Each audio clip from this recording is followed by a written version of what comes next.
everybody, it's Mandy from Travel Forge. So it's 1 o'clock on Saturday and we still have not eaten breakfast because the sub pump died in the pit. So if you're new here, our water comes in off the mountain. It's spring fed, no well pump, no well, anything like that. So the sub pump died. Zad had to go out and get another one. Of course, like, we live to be prepared. And the morning of the snowstorm, you know, when everyone's scrambling to get salt and shovels and blah, blah, blah, we have to go get a sub pump. Wasn't a big deal. He went and got a sub pump, got back, that's in. They did some other little snow prep things, and I am getting breakfast started because I'm starving.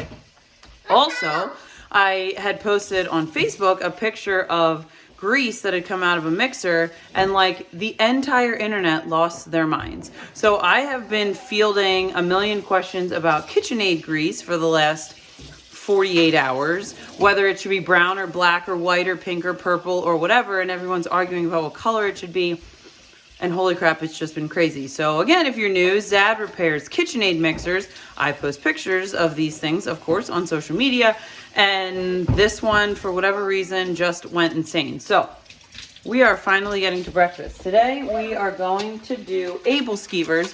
So we actually learned about Aebleskivers from Zad's mom. I guess she made them as a kid, I think. We actually have an Aebleskiver pan that is cast iron. So we are going to mix up this sourdough Aebleskiver recipe. It's from Chef Kelly Cahoon. I can put the link to this in the description. Pretty simple, basic ingredients: starter, egg, salt, baking soda, oil, butter. So we're going to get that mixed up. We're going to reheat the scrapple that we did yesterday, which is somewhere in the tiny fridge. So I'm just gonna reheat that in the air fryer. That'll be easy. And we'll do up some dippy eggs. Dippy eggs, because I always get comments about, what is a dippy egg? A dippy egg is over easy, but apparently that's PA Dutch for an over easy egg. So I'm gonna get all of that stuff together, show you what Aebleskivers look like. They are so good. Then we're gonna get back to the rest of the crazy.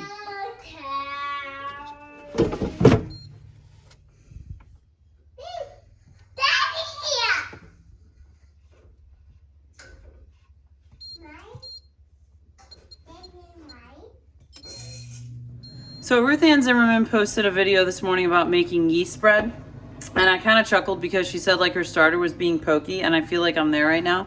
Mine's being a little bit pokey too. So maybe we'll just make some yeast bread today, and I could always hone my yeast bread skills. Anyway, look how pretty the snow is. Hold on, let me take you up back quick so I can show you how pretty the snow is. So it started snowing like an hour ago, and it's supposed to be a heavy wet snow. We're supposed to get like 8-ish inches. That would be awesome. Zad is adding that barrel right there. It's broken, so he's gonna add it to the chute on the coal cart so that we have a longer chute, and we can keep our coal fire going. So our coal fire is super, super warm, and it's amazing on days like this. Per my usual, this recipe calls for oil. I really don't use oil that much. We pretty much use tallow, lard, or bacon grease. So this is lard. Rendered pig fat. I have a video about how to do this. It is so easy. So if you can get your hands on some pig fat or beef fat or lamb fat, anybody's fat that you can get your hands on, you can render it down and make some really delicious oil for cooking, or fats in your baking or whatever. And sometimes you can get the fat for nothing because some butchers just straight up don't want it. Some of them only really use it during deer season because they add it into the ground venison because it's just not that fatty. And other times of the year they might just give it to you. So ask around at your local butchers. You might be able to get it for free and get a lot of lard, tallow, or whatever on your shelf for almost nothing. All right, so I have my cast iron Aebleskiver pan here. I put bacon grease in each of the little pockets. You can obviously, like we just discussed, you can use lard, tallow, butter, bacon grease, whatever. You just want to make sure that all of your little nuggets here are completely covered. If you get a little too much in one, you can pop it over to the next and share. This batter is like super satisfying. So it's like very fluffy, which is exciting because I think that means my starter is getting very excited, which is great. So there's a special, or I assume it's a special, Susie, watch out. I assume it's a special utensil for Aebleskivers. My mother-in-law has one. This is very close to it, but you basically just need something to flip the Aebleskivers over. So you could use a gravy ladle, a spoon, a tablespoon, or whatever. Ooh, that's getting poppy. and ladle your batter into your Aebleskivers pan. So we're gonna, Zuzu, we're gonna take this and put it in here. You're gonna make it like half-ish full. And then, yeah, there is. We have something similar. Your mom has the right one. We don't have one. So you're gonna fill these about half-ish full. Obviously, they're gonna puff up. They're kind of like a mix between like a pancake and like a donut hole, I guess. Kind of like a puffed pancake. Yeah, puffed pancake is a good description. So the trick, kind of like pancakes, is just kind of watching the edges so that you know when to flip them. So even though we love Aebleskivers, it's actually not something that we've made. It's always something that we just eat at his mom's. Or what? Or at Zad's aunt's. I've not had them there. Oh, is that where this came from? Oh, okay, there you go, folks. I thought it was something his mom had as a kid. Just kidding. This is from his dad's family in Nebraska. Anyway, so fill your things maybe like 3/4 full. I would say the insides are done when it's like, I don't know, 190, 200 if you want to check the internal temp, or just when they're browned on the outside. The ladle would definitely be helpful, but I stole those in my soap shop. But the whole point of the pantry challenge is to try things that we haven't tried / use up ingredients. And this is something we haven't done, which I don't know why. Like, we have the pan, we have the ingredients, we just never take the time to do it, and a snow day was the perfect day to do it. So I am super excited. I think I have some blueberries in there from yesterday's parfaits. We're gonna use those as toppings. And I'll ask Bud, since this was his breakfast pick, what other fruit he wants. We'll go get that from the pantry. All right, Bud has requested peaches on top of his Aebleskivers. I do have a few peaches from 2022. That's kind of miraculous.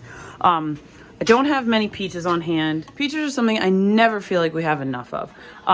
So we're gonna, let's see, we'll do the peaches, we'll do the blueberries, and of course I need to make some whipped cream. So I have plenty of milk still in the extended pantry. So we'll go get some milk, skim off some of that cream, and make some whipped cream.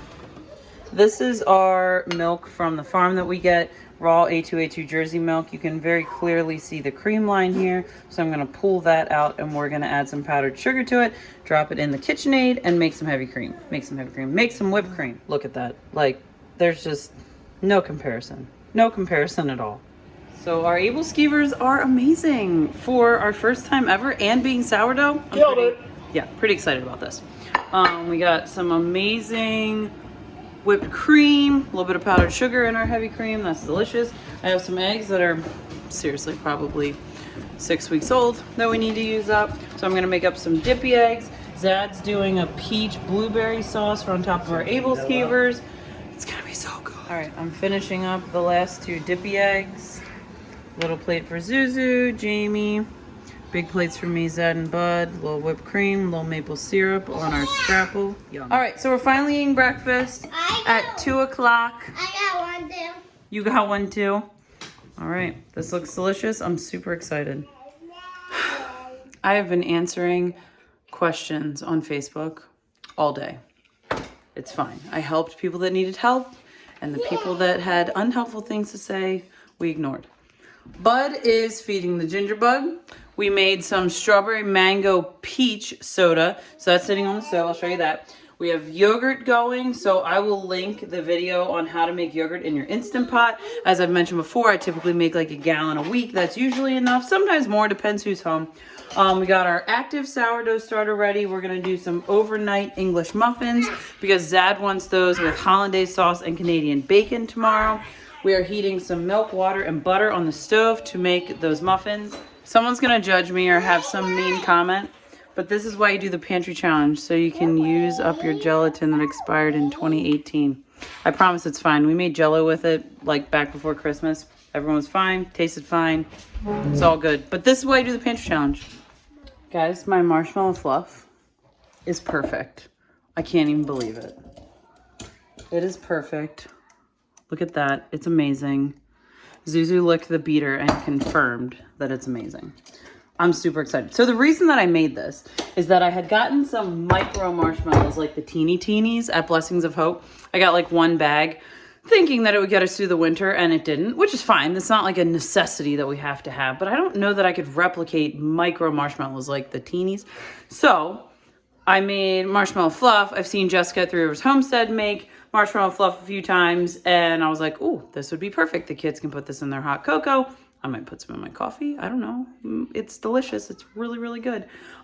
So I'll drop the recipe that I used in the description. So if you want to do it, I was like really nervous because it was going in the KitchenAid, and I was like, this is not turning. It's going to be like some weird brown liquid, and it was not that at all. Like seriously, the recipe says let it go for 10 minutes with the whisk, and you'll have this magic white texture. 100% what happened. So 2 things that got accomplished with that task is I used up some of my 6-year-old gelatin, and I did something I've never done before. I've never made marshmallow fluff, so that's very exciting. So we are working on these sourdough muffins. My milk is still coming down to temp from 180 to 110. I got my starter yogurt here, my coffee that's been reheated 700 times, and I have an entire sink full of dishes that I need to do. So we're gonna get on that. All right, so we're gonna put this on the wood stove. I'm excited to see how these go. A friend sent me this recipe and said that it's one of her favorites. So we might need to move this middle shelf now that we're doing coal. Gets pretty warm. So I think we're gonna move this up here. Probably a little bit. It says rise it at 70 degrees. That's probably pretty close. So I'm pretty stoked to be making these meatballs. So I got everything in my bowl. There's some spices, cheese, sausage, sourdough starter. This one uses discard, which is awesome because I had this quart-ish of discard in the fridge to do something with.